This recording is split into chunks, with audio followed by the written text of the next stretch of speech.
परिप्रेक्ष्य चंडीगढ़ के मामले में बताना चाहूँगा कि इसकी जो तैयारियां हैं काफ़ी महीनों से चल रहा था। आपने देखा होगा पहले माननीय गृह सचिव जी भी आए थे, पुलिस स्टेशन 26 का दौरा किया था। फिर उसके बाद माननीय गृह मंत्री जी आए थे और उन्हीं तैयारियों के परिप्रेक्ष्य में जितने जो चंडीगढ़ पुलिस के मुलाजिम हैं सभी को प्रशिक्षण दिया गया था, हैंड्स ऑन ट्रेनिंग जिसको बोलते हैं, कि किस तरह से तीनों नए कानूनों के तहत जो तकनीकी संवर्धन, टेक्नोलॉजिकल स्किल अपग्रेडेशन जो हुआ है उसके बारे में जो हर एक एस्पेक्ट है। जैसे अगर आप डेमो देखते हो तो किस तरह से कॉल आती है, फिर जो कॉल डिस्पैचर है, जो महिला कर्मी है वो कॉल डिस्पैच कर रही है, फिर बताती है कि भाई और किस किस को सूचना देती है, चाहे वो एफएसएल हो, क्राइम टीम हो, पुलिस स्टेशन हो। उसके बाद आईओ मौके पर आता है, एफएसएल की टीम भी मौके पर आती है। और जो मैंने शब्द इस्तेमाल किया तकनीकी संवर्धन, माने जो हमारे इन्वेस्टिगेशन ऑफिसर हैं, हिंदी में कहें तो अन्वेषण अधिकारी हैं, उनको जो प्रशिक्षण दिया गया, जो हमारे यहाँ आरटीसी है और बाकी जो बीपीआरएनडी के प्रशिक्षण संस्थान है, बाकी जो केंद्रीय प्रशिक्षण संस्थान है, एनआईसी की जो टीम है चंडीगढ़ की, सभी ने मिलके हर एक एस्पेक्ट जो होता है पुलिसिंग का, टेक्निकल एस्पेक्ट जो होता है पुलिसिंग का, उसमें सभी की टेक्निकल जो स्किल्स है उनके बारे में अपग्रेड किया गया। टेक्निकल स्किल मैं इसलिए शब्द इस्तेमाल कर रहा हूँ जिस तरह से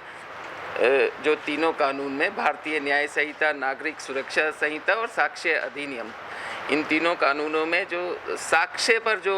बल दिया गया है और साक्ष्य भी वैज्ञानिक पद्धति से इस्तेमाल किया जाए और तकनीकी जो टेक्निकल स्किल के साथ इस्तेमाल किया जाए और इकट्ठा किया जाए। इसका उद्देश्य ये है कि देखिए, अगर आप साक्ष्य सही ढंग से, सच्चाई से, पारदर्शिता से और वैज्ञानिक पद्धति से इकट्ठा करते हैं तो उसका जो रिजल्ट है वो हमेशा सत्य आधारित होता है, उसमें कमी की गुंजाइश कम होती है। जब जल्दी से इकट्ठा किया जाए, समय पर इकट्ठा किया जाए और उसकी प्रिजर्वेशन जो है बिल्कुल इंटैक्ट रहती है, तो जो साइंटिफिक कलेक्शन ऑफ एविडेंस है उसकी कोर्ट में स्क्रूटनी के टाइम में, ट्रायल के टाइम में जो सत्य के जितने मापदंड है उन पर खरा उतरने की जो संभावनाएं ज़्यादा होती है। जब खरा उतरने की संभावनाएं ज़्यादा होती हैं तो उसका परिणाम या रिजल्ट ये होता है कि पुलिस अन्वेषण की जो कन्विक्शन रेट है, जो कन्विक्शन रेट ज़्यादा बढ़ती है। आपने देखा होगा कि यहाँ पर भी जो 2 उदाहरण दिए गए हैं, अब तक 4 केसेस में कन्विक्शन है। जब कन्विक्शन रेट ज़्यादा बढ़ती है और कन्विक्शन रेट बढ़ने का आधार क्या है कि साइंटिफिक ढंग से जो एविडेंस इकट्ठा किया गया है, जो साक्ष्य, जो संकलन है वो वैज्ञानिक पद्धति पर आधारित है। और उस पद्धति पर आधारित होने का कारण क्या है कि जो टेक्निकल स्किल्स हैं अन्वेषण की, आप फर्स्ट स्टेप से ही आप रिकॉर्डिंग कर रहे हैं तो रिकॉर्डिंग को आप टेम्पर नहीं कर सकते हो। टेम्पर इसलिए नहीं कर सकते, उसकी जो हैश वैल्यू है वो इंटैक्ट है, चाहे रिकॉर्डिंग के टाइम से लेकर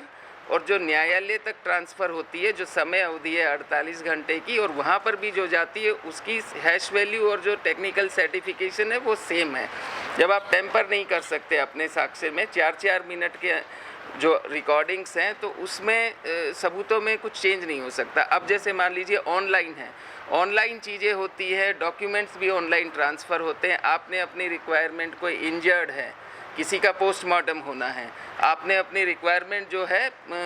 हॉस्पिटल में उसको ऑनलाइन भेज दिया, ऑनलाइन ही रिपोर्ट आ जाती है। कई बार आप लोगों ने भी देखा होगा कि एमएलसी की रिपोर्ट महीनों तक नहीं आती है, पोस्टमार्टम की रिपोर्ट महीनों तक नहीं आती है, या इन्वेस्टिगेशन ऑफिसर लेने नहीं जा पाते हैं, डॉक्टर्स बना नहीं पाते हैं, जो अभी एक समय अवधि के दौरान में समय पर आ जाती है। सेम चीज़ एफएसएल का जो है, एफएसएल का जो क्यूआर कोड सिस्टम जो लागू किया गया है कि आपका एफएसएल तो फिजिकल एग्जिबिट में वहाँ पर जमा हो गया, लेकिन रिपोर्ट आने का जो सिस्टम है अन्वेषण अधिकारी के पास भी, कोर्ट में ट्रांसफ़र होने का भी, वो सारा जो है वो ऑनलाइन कर दिया गया। इसी तरह से जो चार्जशीट है, बाकी जो डॉक्यूमेंट है, उनकी जो स्क्रूटनी है, उनका जो एग्जामिनेशन है, उनका जो एनालिसिस है, इन्वेस्टिगेशन ऑफिसर को जो गाइडेंस मिलनी है लीगल असिस्टेंट और असिस्टेंट डायरेक्टर प्रोसिक्यूशन से और अटॉर्नीज से, वो सारा जो है ऑनलाइन प्रोसेस हो गया है। इस ऑनलाइन प्रोसेस से ये है कि आपको समय पर रिपोर्ट्स तो मिलती है, आपका जो आने जाने का समय है, वेट करने का समय है, कई बार कि आप चले गए 2 घंटे वेट कर रहे हैं। अब इसके साथ साथ जो जितने जो आपराधिक जो न्याय प्रणाली के जो स्तंभ है, जो महत्वपूर्ण 5 स्तंभ है, पुलिस है, जेल है, प्रोसिक्यूशन है, कोर्ट्स हैं, फॉरेंसिक्स हैं, इसके साथ साथ हॉस्पिटल भी है, इन सभी को इंटीग्रेट किया गया है। और इंटीग्रेशन से मेरा मतलब यह है कि समय की बचत कैसे होगी। सभी जगह का जो है वीसी सिस्टम एस्टेब्लिश कर दिए गए हैं कि वीडियो कॉन्फ्रेंसिंग से भी चीज़ों का आदान प्रदान हो सकता है। मान लीजिए कैदी है, आपको बार बार जेल से न्यायालय नहीं ले जाना, आपको रिमांड एक्सटेंशन करवाना है जो वीसी के द्वारा किया जा सकता है। या मान लीजिए कि हॉस्पिटल में डॉक्टर को अपनी गवाही देनी है, या फॉरेंसिक वाले को अपनी गवाही देनी है, या इवन जेल अधिकारी को ही अपनी गवाही देनी है। वो सारी सुविधाएं इसके तहत जो चंडीगढ़ में तकरीबन 80 स्थानों को नामित किया गया है वीडियो कॉन्फ्रेंसिंग के लिए कि जहां से आप अपनी गवाही दे सकते हैं। तो ये सारे जो महत्व, इसको न्याय श्रुति का नाम दिया गया है। ये जो डैशबोर्ड है उसको न्याय श्रुति का नाम दिया गया है। ये इन सारी सुविधाओं के तहत जो हमें समय की बचत होगी, हमारी स्किल ज़्यादा होगी, और समय के साथ साथ संसाधनों की बचत होगी, और अंत में जो है कि कन्विक्शन जब बढ़ता है तो आपकी जो न केवल कन्विक्शन बल्कि जो आपका पूरा जो तीनों कानूनों का जो मूल है, जो आत्मा है, वो ये है कि आप औपनिवेशिक जो कानून थे आईपीसी, सीआरपीसी, आप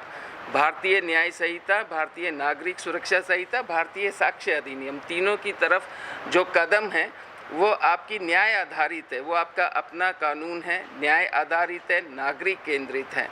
और ऐसे और जो प्रोविजंस आप लोगों ने, अगर आप जो डेमो है इसका आप स्टेप बाय स्टेप देखेंगे और साथ में जो सूचनाएं दी गई हैं उसमें देखेंगे कि महिलाओं और बच्चों के अधिकारों के प्रति ज़्यादा संवेदनशीलता, ज़्यादा सचेतता, और साथ के साथ कुछ ऑर्गेनाइज्ड जो क्राइम है उसके बारे में जो नया प्रावधान है, और